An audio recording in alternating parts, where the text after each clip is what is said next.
ಸುವರ್ಣ ನ್ಯೂಸ್ಗೆ ಮತ್ತೆ ಸ್ವಾಗತ. ಹಳೆಯದಾದ ಮರವೊಂದು ರಸ್ತೆಗೆ ಅಡ್ಡವಾಗಿ ಬಿದ್ದಿದ್ದರಿಂದ ಕೆಲಕಾಲ ಟ್ರಾಫಿಕ್ ಜಾಮ್ ಉಂಟಾದ ಘಟನೆ ಬೆಂಗಳೂರಿನ ಕೆಆರ್ ಸರ್ಕಲ್ ಬಳಿ ನಡೆದಿದೆ. ಕೆಆರ್ ಸರ್ಕಲ್ನಿಂದ ವಿಧಾನಸೌಧಕ್ಕೆ ಹೋಗುವ ಹಾದಿಯಲ್ಲಿ ಈ ಮರ ಅಡ್ಡವಾಗಿ ಬಿದ್ದಿತ್ತು.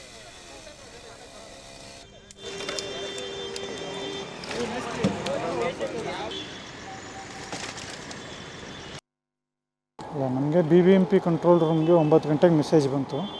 ತಕ್ಷಣ ಬಂದು ಎಲ್ಲ ತೆರವು ಮಾಡ್ತಾಯಿದ್ದೀವಿ, ನಡೀತಾ ಇದೆ. ಇನ್ನೊಂದು ಹಾಫ್ ಆನ್ ಅವರ್ 1 ಅವರಲ್ಲಿ ಮುಗಿಯುತ್ತೆ. ಏನು ಮಳೆ ಇರ್ಬೋದು ಅಥವಾ ಹಳೇದಾಗಿರ್ಬೋದು ಮರ. ಇಲ್ಲ ಟ್ರಾಫಿಕ್ ಏನಿಲ್ಲ, ಟ್ರಾಫಿಕ್ಕು ಸಿಗ್ನಲ್ ಕೊಟ್ಟಿದ್ರಂತೆ. ಸಿಗ್ನಲ್ ಇದ್ದಿದ್ದರಿಂದ ಯಾವುದೇ ರೀತಿ ಯಾರಿಗೂ ಏನು ತೊಂದರೆ ಆಗಿಲ್ಲ.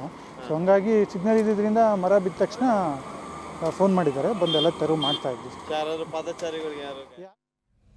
ಕುಡಿದ ಅಮಲಿನಲ್ಲಿ ಅಪಘಾತವೆಸಗಿ ಪರಾರಿಯಾಗಿದ್ದ ಉದ್ಯಮಿಯೊಬ್ಬರ ಮಗ ಇದೀಗ ಪೊಲೀಸರ ಅತಿಥಿಯಾಗಿದ್ದಾನೆ.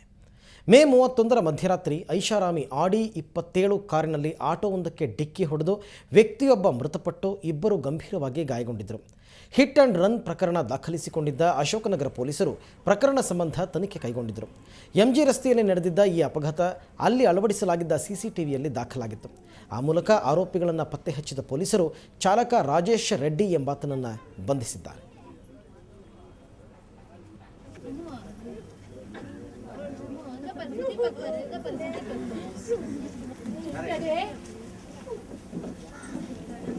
ಕೆಲಸ ಮಾಡೋದಕ್ಕೆ ಕಾರ್ಮಿಕರು ಬೇಕು, ಸಂಬಳ ಮಾತ್ರ ಕೊಡಲ್ಲ ಅಂದರೆ ಹೇಗೆ? ರಾಯಚೂರು ನಗರಸಭೆ ಕಾರ್ಮಿಕರ ಸ್ಥಿತಿ ಇದೇ ಆಗಿದೆ. 4 ತಿಂಗಳಿನಿಂದ ಸಂಬಳ ಸಿಗದೆ ಕಂಗಾಲಾಗಿದ್ದಾರೆ. ಜಿಲ್ಲಾಧಿಕಾರಿಯನ್ನಾದರೂ ಕೇಳೋಣ ಅಂದರೆ ಅವರು ಕೂಡ ಆಫೀಸ್ನಿಂದ ಹೊರದಬ್ಬಿಸಿ ಬಿಡೋದಿದೆ. ಫುಲ್ ಡೀಟೇಲ್ಸ್ ಇಲ್ಲಿದೆ ನೋಡಿ. ನಿಮ್ಗೆ ತಾಕತ್ತಿಲ್ಲ ಕಣ್ರಿ, ಹೋಗ್ರಿ ಅಂತ ಸತ್ತೋಗ್ರಿ ಎಲ್ಲರೂ ಹೋಗ್ಬಿಟ್ಟು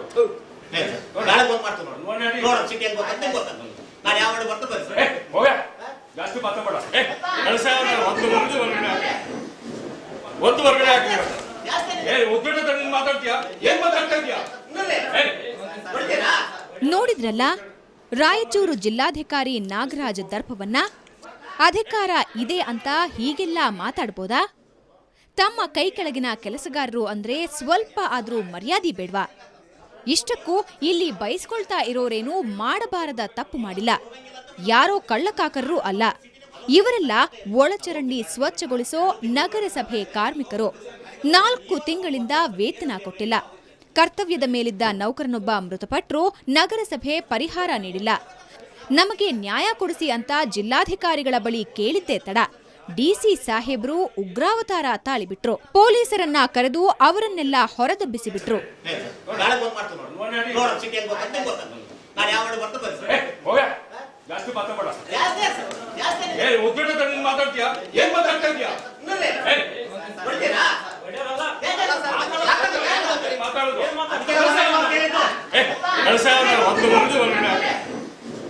ಒಂದು ಹೊರಗಡೆ ಹಾಕಿ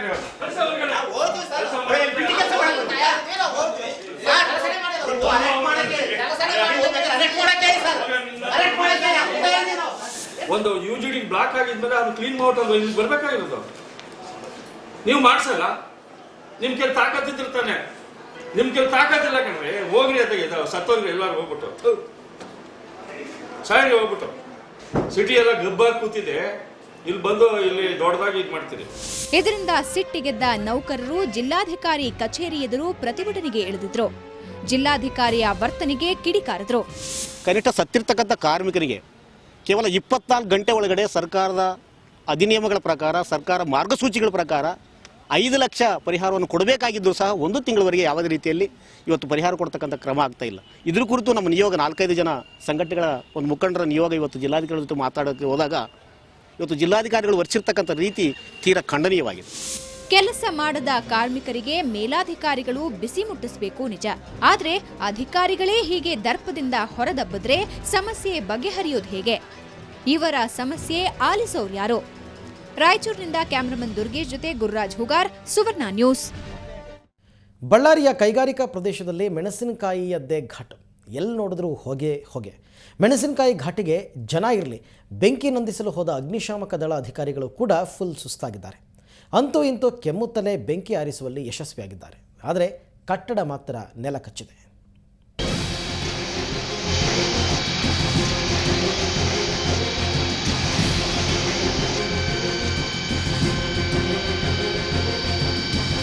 ಬಳ್ಳಾರಿ ಕೋಲ್ಡ್ ಸ್ಟೋರೇಜ್ ಘಟಕ ಇವತ್ತು ಧರಾಶಾಹಿಯಾಗಿದೆ.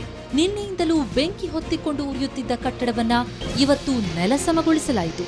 ಇದರಿಂದ ದಟ್ಟ ಹೊಗೆಯ ಜೊತೆಗೆ ಧೂಳು ಆವರಿಸಿಕೊಂಡಿತು. ಇಷ್ಟಾದರೂ ಘಟಕದ ಒಳಗೆ ಬೆಂಕಿ ಇನ್ನೂ ಉರಿಯುತ್ತಲೇ ಇತ್ತು.